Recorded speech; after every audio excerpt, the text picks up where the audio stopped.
ਕਿਵੇਂ ਵੇਖਦੇ ਹੋ ਪਾਕਿਸਤਾਨ ਦੀ ਕੱਲ ਦੀ ਪਰਫਾਰਮੈਂਸ ਨੂੰ?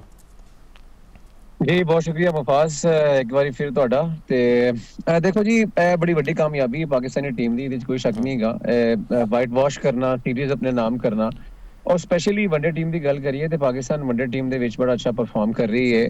ਅਸੀਂ ਵੇਖੋ ਕਿ ਆਸਟ੍ਰੇਲੀਆ ਦੇ ਵਿੱਚ ਆਸਟ੍ਰੇਲੀਆ ਟੀਮ ਨੂੰ ਹਰਾਇਆ, ਫਿਰ ਜਨੂਬੀ ਅਫਰੀਕਾ ਦੇ ਵਿੱਚ ਉਹਨਾਂ ਨੂੰ ਹਰਾਇਆ ODI ਦੇ ਵਿੱਚ, ਫਿਰ ਹੋਮ ਸੀਰੀਜ਼ ਵੇਖ ਲਓ, ਅਫਰੀਕਾ ਇੱਥੇ ਆਈ, ਉਹਨਾਂ ਨੂੰ ਹਰਾਇਆ, ਫਿਰ ਉਸ ਤੋਂ ਬਾਅਦ ਹੁਣ ਸ਼੍ਰੀਲੰਕਾ ਦੀ ਟੀਮ ਆਈ ਹੈ, ਉਹਨਾਂ ਨੂੰ ਵੀ ਅਸੀਂ ਹਰਾਤਾ। ਤੇ ਇਹ ਬਹੁਤ ਵੱਡੀ ਕਾਮਯਾਬੀ ਹੈ। ਆਲਦੋ ਪਹਿਲੇ ਰਿਜ਼ਵਾਨ ਕੈਪਟਨ ਸਨ, ਲੇਕਿਨ ਹੁਣ ਸ਼ਾਹੀਨ ਨੇ ਵੀ ਇੱਕ ਅੱਛਾ ਆਗਾਜ਼ ਕੀਤਾ ਹੈ। ਔਰ ਜਿਸ ਤਰੀਕੇ ਨਾਲ ਤੁਸੀਂ ਆਪਣੇ ਇੰਟਰੋ 'ਚ ਕਹਿਤਾ ਹੈ ਕਿ ਬਾਬਰ ਆਜ਼ਮ ਦਾ ਬੱਲਾ ਚੱਲ ਪਿਆ ਹੈ, ਇਹ ਸਾਰੇ ਪਾਕਿਸਤਾਨੀਆਂ ਵਾਸਤੇ ਬੜੀ ਖੁਸ਼ੀ ਦੀ ਗੱਲ ਹੈ। ਤੇ ਸਾਰੇ ਪਾਕਿਸਤਾਨੀ ਇਸ ਤਰ੍ਹਾਂ ਖੁਸ਼ ਹੋਏ ਨੇ ਕਿ ਜਿਸ ਤਰ੍ਹਾਂ ਕੋਈ ਛੋਟਾ ਬੱਚਾ ਚੱਲਣਾ ਨਹੀਂ ਸ਼ੁਰੂ ਕਰਦਾ ਬਿਲਕੁਲ। ਤੇ ਇਸ ਤਰ੍ਹਾਂ ਬਿਲਕੁਲ ਇੱਕ, ਕਿਉਂਕਿ ਸਾਰੇ ਹੀ ਇੰਤਜ਼ਾਰ ਕਰਦੇ ਪਏ ਸਨ।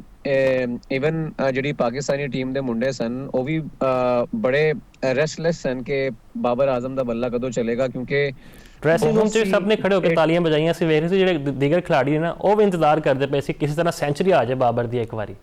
ਬਿਲਕੁਲ ਬਿਲਕੁਲ, ਦੇਖੋ ਜੀ, after a long time and he waited so long, ਤੁਸੀਂ ਵੇਖੋ ਕਿ 83 ਇਨਿੰਗਸ ਤੋਂ ਬਾਅਦ ਇਹਨਾਂ ਨੇ ਆਪਣੀ ਸੈਂਚੁਰੀ ਬਣਾਈ ਹੈ। ਤੇ ਇਹ ਬੜਾ ਲੰਬਾ ਅਰਸਾ ਹੁੰਦਾ ਹੈ। ਇਹੀ ਪੈਚ ਵਿਰਾਟ ਕੋਹਲੀ ਤੇ ਵੀ ਆਇਆ ਸੀ। ਬਿਲਕੁਲ। ਲੇਕਿਨ ਹੁਣ ਸਾਨੂੰ ਦੁਆ ਇਹ ਵੀ ਕਰਨੀ ਚਾਹੀਦੀ ਹੈ ਤੇ ਬਾਬਰ ਆਜ਼ਮ ਨੂੰ ਵੀ ਸਟਰਗਲ ਕਰਨੀ ਚਾਹੀਦੀ ਹੈ ਕਿ ਇਹ ਕੰਸਿਸਟੈਂਸੀ ਜਿਹੜੀ ਉਹਨਾਂ ਦੀ ਇੱਕ ਕਾਮਯਾਬੀ ਸੀ, ਤੇ ਹਮੇਸ਼ਾ ਅਸੀਂ ਵੇਖਦੇ ਸੀ, ਚਾਹੇ ਆਸਟ੍ਰੇਲੀਅਨ ਪਿਚਸ ਹੋਣ, ਚਾਹੇ ਸਾਊਥ ਅਫਰੀਕਾ ਦੀ ਪਿਚਸ ਹੋਵੇ, ਚਾਹੇ ਜਿਹੜੀ ਵੀ ਕੰਡੀਸ਼ਨਸ ਹੋਵੇ, ਬਾਬਰ ਆਜ਼ਮ ਹਮੇਸ਼ਾ ਪਰਫਾਰਮ ਕਰਦਾ ਸੀ। ਉਹ ਵਾਲਾ ਬਾਬਰ ਆਜ਼ਮ ਹੁਣ ਬਿਲਕੁਲ ਸਾਹਮਣੇ ਆਉਣਾ ਚਾਹੀਦਾ ਹੈ। ਹੁਣ ਕੌਨਫੀਡੈਂਸ ਜ਼ਰੂਰ ਮਿਲਿਆ ਉਹਨਾਂ ਨੂੰ, ਲੇਕਿਨ ਮੈਂ ਇੱਥੇ ਇਹ ਗੱਲ ਜ਼ਰੂਰ ਕਰਾਂਗਾ, ਮੈਂ ਉਹਨਾਂ ਦੀ ਪੂਰੀ ਬੈਟਿੰਗ ਵੇਖੀ, ਸੈਂਚੁਰੀ ਜਿਹੜੀ ਬਣਾਈ ਉਹਨਾਂ ਨੇ, ਬੜਾ ਉਹ ਕ੍ਰੂਸ਼ਲ ਮੂਮੈਂਟ ਵੀ ਹੈਗਾ ਸੀ। ਲੇਕਿਨ ਅਗਰ ਕੋਈ ਕ੍ਰਿਕਟ ਐਕਸਪਰਟ ਗੱਲ ਕਰੇਗਾ ਇਹਦੇ ਉੱਤੇ, ਉਹ ਲਾਜ਼ਮੀ ਗੱਲ ਕਰੇਗਾ ਕਿ ਕਿਉਂਕਿ ਟਾਰਗੇਟ ਵੀ ਵੱਡਾ ਸੀ, ਲੇਕਿਨ ਤੁਸੀਂ ਵੇਖੋ ਕਿ ਦੂਜੇ ਮੈਚ ਦੀ ਜਿਹੜੀ ਪਿਚ ਸੀ ਨਾ, ਉਹ ਬੜੀ ਫਲੈਟ ਸੀ, ਯਾਨੀ ਕਿ ਜ਼ਿਆਦਾ ਤੰਗ ਨਹੀਂ ਕਰ ਰਹੀ ਸੀ ਪਿਚ। ਜਿਵੇਂ ਕੱਲ ਪਿਚ ਦਾ ਰਿਐਕਸ਼ਨ ਸੀ, ਉਹ ਦੂਜੇ ਮੈਚ 'ਚ ਨਹੀਂ ਹੈਗਾ ਸੀ।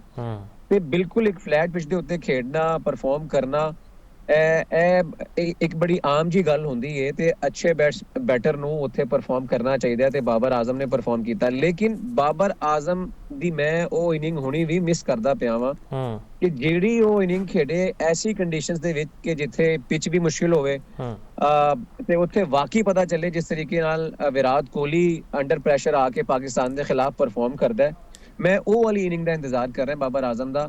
ਨੋ ਡਾਊਟ ਇਸ ਇਨਿੰਗ ਦੇ ਨਾਲ ਉਹਨਾਂ ਨੂੰ ਕੌਨਫੀਡੈਂਸ ਬਹੁਤ ਮਿਲੇਗਾ, ਲੇਕਿਨ ਬੜੀ ਕ੍ਰੂਸ਼ਲ ਕੰਡੀਸ਼ਨਸ ਦੇ ਵਿੱਚ ਤੇ ਸਿਚੁਏਸ਼ਨ ਦੇ ਵਿੱਚ ਅਗਰ ਬਾਬਰ ਆਜ਼ਮ ਵੱਡੀ ਇਨਿੰਗ ਖੇਡੇਗਾ, ਉਹ ਮੇਰੇ ਵਾਸਤੇ ਇੱਕ ਬਹੁਤ ਵੱਡੀ ਗੱਲ ਹੋਏਗੀ, ਜਿਹੜੀ ਮੈਂ ਹੁਣੀ ਵੀ ਮਿਸ ਕਰ ਰਿਹਾ ਮੈਂ ਉਹਨਾਂ ਦੇ ਵਿੱਚ। ਲੇਕਿਨ ਫਿਰ ਵੀ ਇਸ ਮੌਕੇ ਦੇ ਉੱਤੇ ਉਹਨਾਂ ਦਾ ਸੈਂਚੁਰੀ ਬਣਾਉਣਾ, ਇਹ ਉਹਨਾਂ ਵਾਸਤੇ ਵੀ ਚੰਗੀ ਗੱਲ ਹੈ, ਪਾਕਿਸਤਾਨੀ ਟੀਮ ਵਾਸਤੇ ਵੀ ਚੰਗੀ ਗੱਲ ਹੈ। ਜ਼ਰੂਰ ਐਸੀ ਇਨਿੰਗਸ ਦੇ ਨਾਲ ਕੌਨਫੀਡੈਂਸ ਜ਼ਰੂਰ ਮਿਲਦਾ ਪਲੇਅਰ ਨੂੰ। ਲੇਕਿਨ ਮੈਂ ਫਿਰ ਗੱਲ ਕਰਾਂਗਾ ਕਿ ਕੱਲ ਜਿਹੜਾ ਆਊਟ ਹੋਏ ਨੇ, ਦੇਖੋ ਪਹਿਲੀ ਇਨਿੰਗ ਦੇ ਵਿੱਚ ਵੀ ਉਹ ਹਸਾਰੰਗਾ ਦੇ ਹੱਥੋਂ ਉਹ ਲੈਗ ਸਪਿਨਰ ਸੀ ਤੇ ਆਊਟ ਹੋ ਗਏ ਸਨ।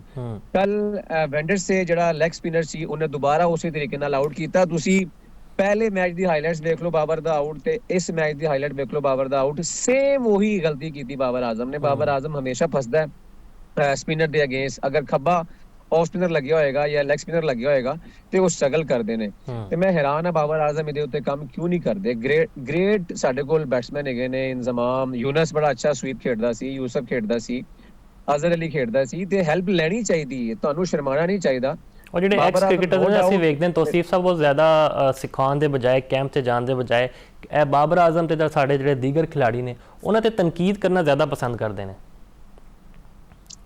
ਬਿਲਕੁਲ, ਇਹ ਬੜਾ ਅਲਮੀ ਹੈ ਸਾਡਾ, ਕਿਉਂਕਿ ਦੇਖੋ ਗੱਲ ਭਲਾ ਕੀ ਹੁੰਦੀ, ਗੱਲ ਹੁੰਦੀ ਕਿ ਹਰ ਕੋਈ ਇਹ ਚਾਹੁੰਦਾ ਕਿ ਮੈਂ PCB ਦੇ ਵਿੱਚ ਸਾਨੂੰ ਇੱਕ ਬੜਾ ਅਹੁਦਾ ਮਿਲੇ, ਚਾਹੇ ਉਹ ਚੀਫ ਸਿਲੈਕਟਰ ਦਾ ਅਹੁਦਾ ਹੋਵੇ, ਚਾਹੇ ਉਹ ਕੋਚਿੰਗ ਦੇ ਵਿੱਚ ਕੋਈ ਅਹੁਦਾ ਹੋਵੇ, ਹੈਡ ਕੋਚ ਦਾ ਅਹੁਦਾ ਹੋਵੇ, ਕੋਈ ਵੀ ਸਾਨੂੰ ਅਹੁਦਾ ਮਿਲ ਜਾਏ ਤੇ ਅਸੀਂ ਚੁੱਪ ਹੋ ਜਾਾਂਗੇ। ਤੁਸੀਂ ਵੇਖ ਲਓ ਕਿ ਜਦੋਂ